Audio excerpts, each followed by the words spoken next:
My life began on October 7, 1995. I was the firstborn child in my family. My mother named me Hannah, while Dad fought to call me Stephanie. That's a F-A-N-N-Y, not a P-H-A-N-I-E. During my mother's pregnancy, she listened to piano music because it calmed her. But since then, I've been attached to music, especially ones that included the piano.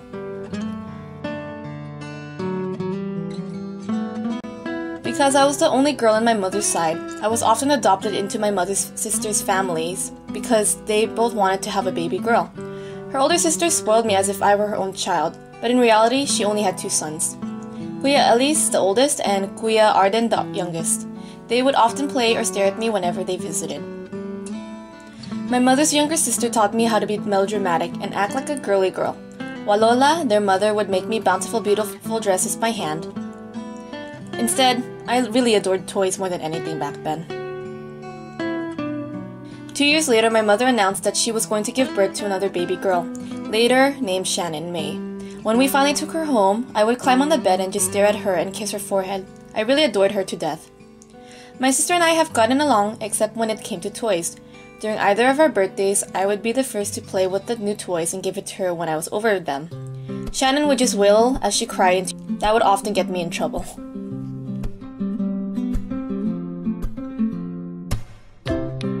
Mom announced that we were going to live with Dad in America. Because I was still young, I did not understand the fact that I was leaving everyone for good. I was interested in the fact that I would be with Dad more than anything. Shannon, on the other hand, slowly grew accustomed with Dad since he only visited us every couple months in the Philippines. She more or less treated him like a stranger. But despite that, she came to open up to her dad. I recall a time in the airplane when Shannon dropped her bottle in the toilet and Mom scolded her for her actions.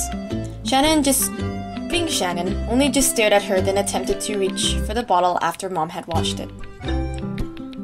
Once we arrived in America, we were immediately greeted by our first cousins from our father's side.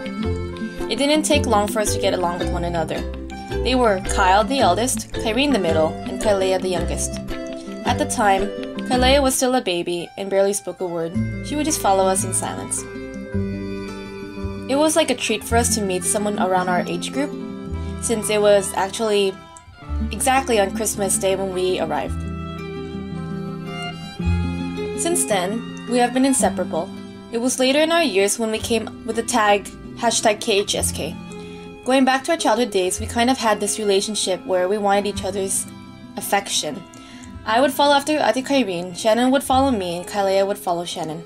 Nothing violent, but we just wanted just to play with one another.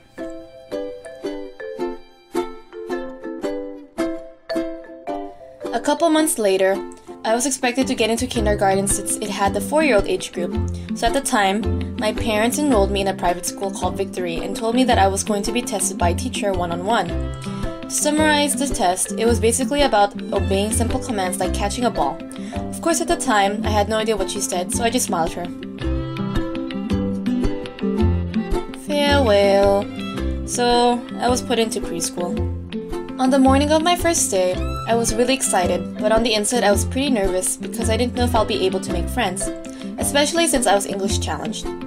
When it was time to attend school, I was greeted by an unfamiliar adult other than my newest relatives, and I freaked out a little bit. Luckily, my parents and my aunt attended to guide me and show moral support. Dad brought the video camera and recorded how my first day of school went. Instead of getting to know my teacher and answering her questions relating to my name and age, I spotted a toy kitchen at the corner of the room and headed straight for it. That was basically how my first day of school went. Jumping ahead in time, I transferred from my private school to a public school in 2nd grade.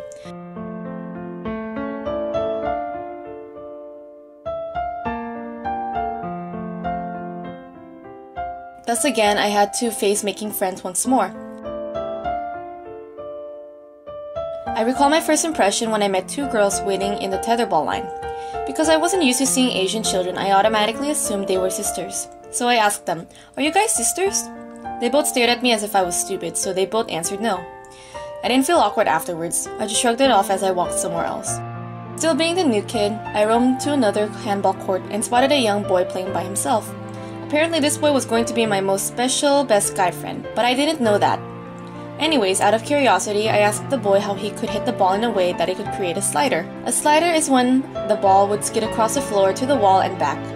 No matter how many times I attempted or tried to copy what he tried to show me, I would end up with scraped knuckles. Unfortunately, I had forgotten to ask his name since the bell rang twice. I haven't seen him since then. Time skip again. In 5th grade, I was put into a 6-person table known as a troublemaker table since it grouped 2 of the most obnoxious and loud guys together. There were rarely times when there was peace on this table. Anyways, a boy from 2nd grade was my seatmate neighbor. I was blown away that it was him since I brought up the story of how I got into handball. We just stared at each other and exclaimed, "That was you?" Since then, he and I grew closer to one another, to the point that I harbored feelings for him.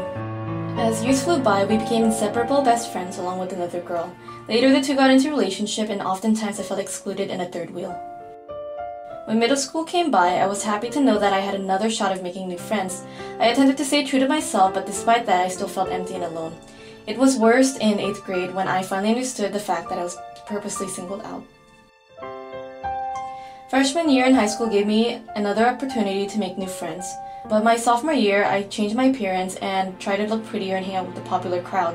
As egocentric as it sounds, I did love the attention and how my old friends would comment that I had become so much popular and prettier, but on the inside I was miserable.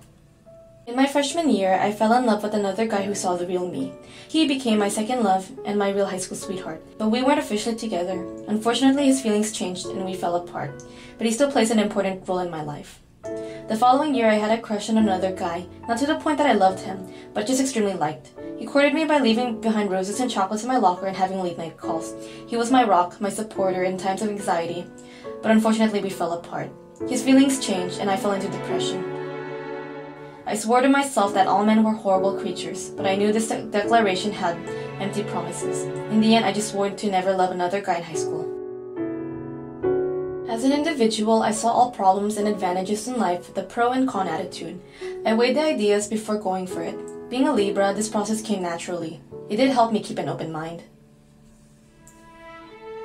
Instead of focusing on my broken heart and losing my friends, I distracted myself by focusing on my hobbies, like writing stories, singing, taking pictures, or focusing on my career as a nurse, even now.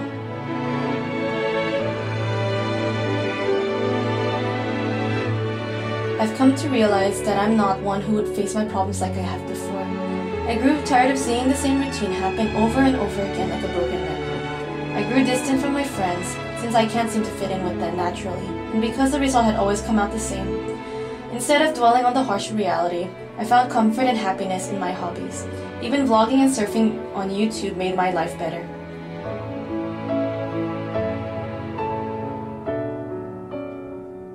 In the end, it's my faith in Christianity that fuels me to keep moving forward despite falling into depression.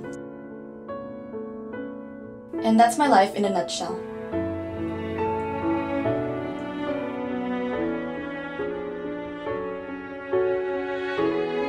The end. Thanks for watching.